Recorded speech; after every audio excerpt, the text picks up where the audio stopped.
the Rippaverse is about to hit $2.5 million. That's very nice.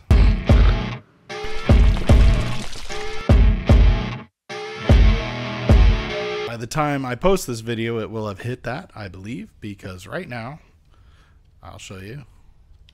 Yeah, we are at, see that? That is 2,491,000. I say we. Eric and company, I'm not really part of that. Except we is a movement or a moment. We. That's the way I'm thinking about it. So, what I would like to do is talk about story. And I know there's been some theorizing out there, but I haven't really engaged in much of that yet.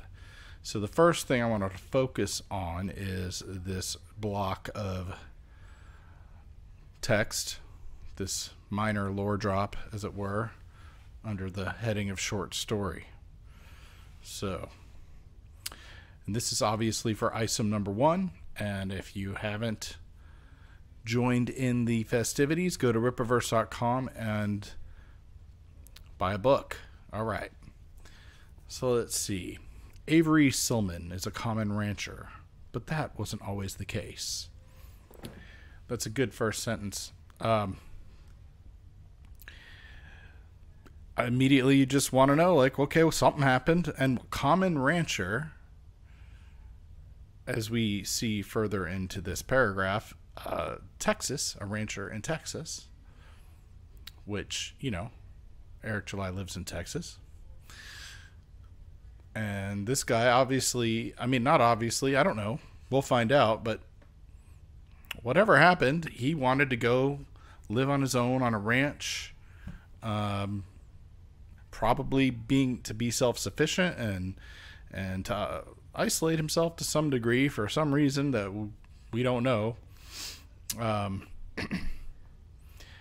There's potential for some libertarianism in that, but not that I'm here looking for that, but I am also a libertarian. I'm also basically an ANCAP. You know, let's minimize political units, take them as small as possible, all the way down to the individual level, etc., etc. If you've listened to Eric at all, you've heard all of that. But that's part of what drew me to him, because I was also thinking along those lines before I ran into him. So, anyway, that was a sidetrack.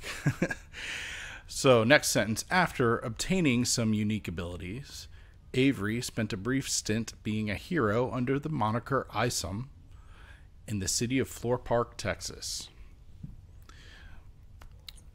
I think it's a good idea. I think it's cool that we're not getting the origin story right up front. There's some kind of origin, obviously, and it's hinting at it just here. And, you know, obviously he decided to attempt to be a hero, and it didn't work out. It didn't work out. And who knows why. I have some ideas about that, but none of that is directly in this paragraph. So I'm going to keep going. So, realizing that it wasn't for him, he walked away from this life. He walked away. But after responding to a call from his sister, some violent altercations ensue and has Avery reconsidering his approach. What happened? Grab Isom number 1 to find out. Yes, buy all of this stuff, buy him out, continue to blow his mind, and then everything will be beautiful. It's already beautiful. So, okay, I like this as a teaser. It teases a number of different things. And it's not promising that you're going to find out how he obtained his unique abilities in the first book, but I assume we will find that out eventually. Perhaps not in the first book, though. So that's something you can use, to plant a seed that pays off further down the line. Or you could pay it off right away, or you could just give small pieces of information. I don't know. What do you guys think about that? Do you like that Eric has decided not to start with an origin story and to sort of insert us into a character's life at a point where there clearly is before the story, you know, a before time, and we're jumping in the middle somewhere? Do you like that, or would you prefer to see the origin? I personally, we've seen so many origins. It's more fun not to know for a while. And in my opinion, if I were Eric, I would not tell that story for a while. I'd use it, you know, it's kind of like if you've ever seen Twin Peaks, they've made the mistake of solving the murder, basically. And then they had to figure out how to continue to drag that out. Well, if you fulfill that particular promise too early, I don't know. It can work out still, but I think it's less satisfying than if you just go ahead and build anticipation for a while. You know, origins are interesting to a point, but there's, I think, a way where you could probably build this character's story or any character's story to a point where going back to their origin has more weight than just simply seeing how it all started, right? And it's just good from a storytelling perspective if you're paying attention and if you're doing that intentionally, which I 100% think Eric is. So that's what I think. What do you think? What do you think happened that he walked away? I mean, immediately I'm thinking he probably, you know, and this is kind of, I know there are other people with powers, and there's some group called Alpha Core. I don't know if that's basically a group of heroes or villains. I don't know, you know, it could be that. Maybe he tried to work with some group, whether it's Alpha Core or something else, and he didn't really like that or didn't like the decisions they were making. And maybe, you know, the most obvious thing was he's trying to save someone and they die, and therefore he doesn't want to be responsible for that, so he steps out, right? It could be something like that. I kind of hope it's not quite that, because it's a little bit too obvious to me. But I don't know. It would be cool if he tried to join like an Avengers-like group, say maybe Alpha Core, and it just didn't work. And he just, you know, he knew if he left, they'd be taking care of whatever, and they didn't really need him. And he didn't agree with whatever was going on. I like that concept. And maybe also something awful happened that maybe the group's more responsible for, not just him, but they're blaming him, or maybe he's blaming them. I don't know. You could there's all kinds of potential there. And then obviously his sister's there, so she could be calling him for a number of reasons. Maybe she's been threatened, you know, who knows? Maybe she's got kids, or, you know, worried for someone's safety. I don't know. But that would be the kind of thing that could draw someone back in, right? You can't just leave your family to the whims of whatever's going on. So there's a lot of potential there. So I really like that short story. Let's go through this trailer again, but I'm going to stop and we're going to talk about the story beats here. But up until this point, once again, what do you guys think? What are your theories just based on that bit of information? Do you like that it's Texas? I think that's cool. It's not quite as, you know, stock. I personally live in the Florida Keys, so I've always, I don't know if anyone's ever written a comic book character down here. Maybe that's my job. I definitely like to set story ideas down here, but I've never really seriously considered writing comics as more movies. I don't know. Anyway, I like that he set it in Texas, though. I think that's good. All right, let's do this. Pardon me. I can't hear this yet, so this will let me hear.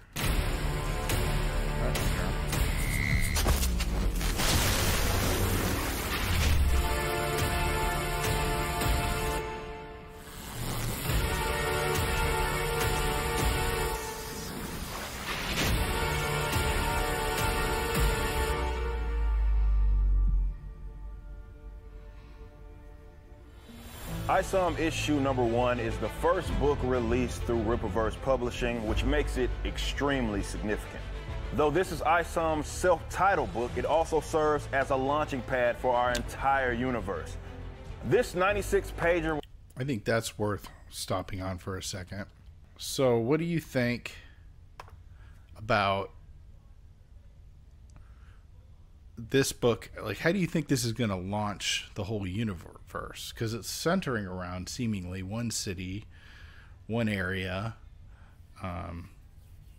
Do you think, I mean, it could be that however power is manifested in this particular world or universe, Rippaverse, it just happened to start here in this area? Or do you think some of these characters are going to be from further away, and since they have powers, they can probably travel long distances pretty easily? I mean, I imagine that's probably the case.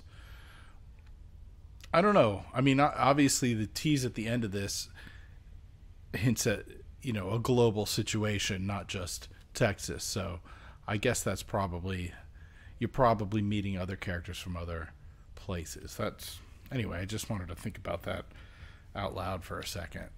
Let's go back to the video. It was written by myself, Eric July. The pencil and ink work was done by the great Cliff Richards, and the color work was done by Gabe El Taib, 2 comic book veterans. This book is part 1 of the ill-advised arc, and it follows Avery. Ill-advised arc. I'm sure that has meaning. Maybe it's ill-advised that he stepped away, or maybe it's ill-advised that he comes back, or maybe it's ill-advised that he's been sort of goaded by something through his sister into coming back. Maybe that was what was ill-advised, because I don't know. There's once again plenty of different angles there. Avery Silman, who lives right outside of Flores Park, Texas, the place where he was born and raised. Now, Avery is what is known as an accept, which is what common folk in this area call special people. Years ago, shortly after he got his ability... Accept, exceptional, right? Accept. Except for, I don't know. I do like that. I like the choice of that terminology for powerful people, heroes. Not, you know, I like it. Avery decided to become a hero of sorts and adopted the moniker Isom. But a certain event had him come to the realization of the moniker Isom. Who do you think he's fighting there? Are they wearing green? They have helmets, though. Are those robots, do you think? Or those are some kind of troopers or something? Is that part of Alpha Corps? I don't know. But a certain event had him come to the realization that this life wasn't for him. So now he lives on his own. Yeah, a certain event. Ranch outside of the big city. One day, Avery gets a call from his sister Altona. She wants him to visit his old buddy because a family friend that interned at her company, Projexus, has gone missing. Well, there it is. Okay, so a family friend who interned at her company's gone missing. So she wants him to call his, I guess, ex-best friend or previous best friend. Who, does he also have powers? I forget. Let's see. Friend is Darren Fontano, and apparently he has some connection to his family friend. Fontano has much changed since he was kicking it with Avery when they were, you know, wee lads. Now he's a cold... So maybe not, but yeah, it looks like he's become like a crime lord or something, right? Cold-blooded shot caller that isn't afraid to do what it takes to remain in his position as one of the most respected people in the city. Okay. This is a man that you do not want to cross. What was supposed to... So he's a powerful person in the city.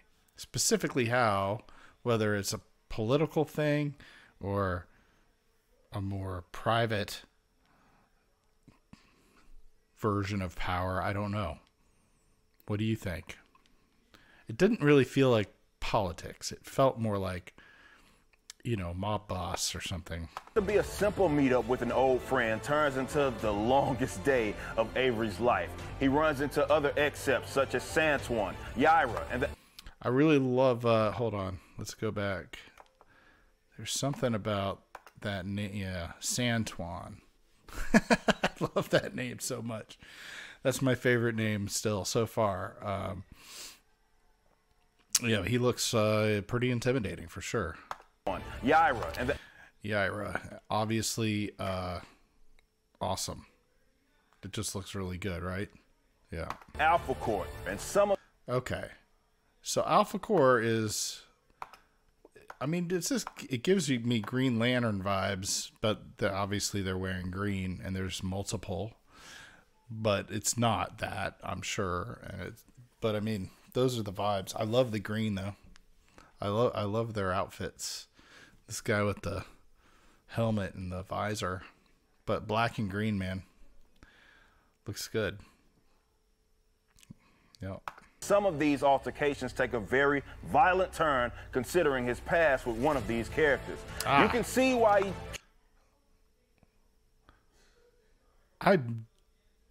I don't know. I guess, I mean, the most obvious guess would be his friend, the mob boss guy. Fontaine, was it? Darren? Something? I don't know. I'm already losing track of all the names, but maybe it's not. Maybe it's Alpha Core.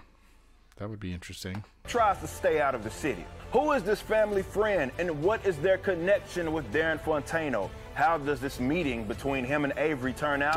And does he get the information that Altona needs? How does this impact the psyche of Avery, who went from a hero to a now blue-collar civilian? These are all questions that will be answered in Ice.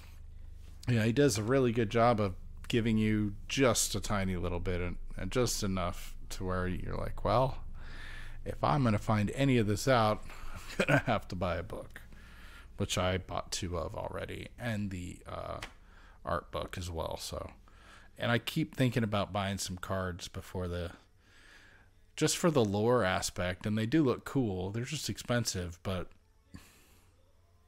you know, if I'm going all in, I'm probably going to end up picking those cards up by the end. Some issue number 1, which you can now pre-order at Rippaverse.com, along with some other limited edition merchandise items that will give you some more insight on the characters, such as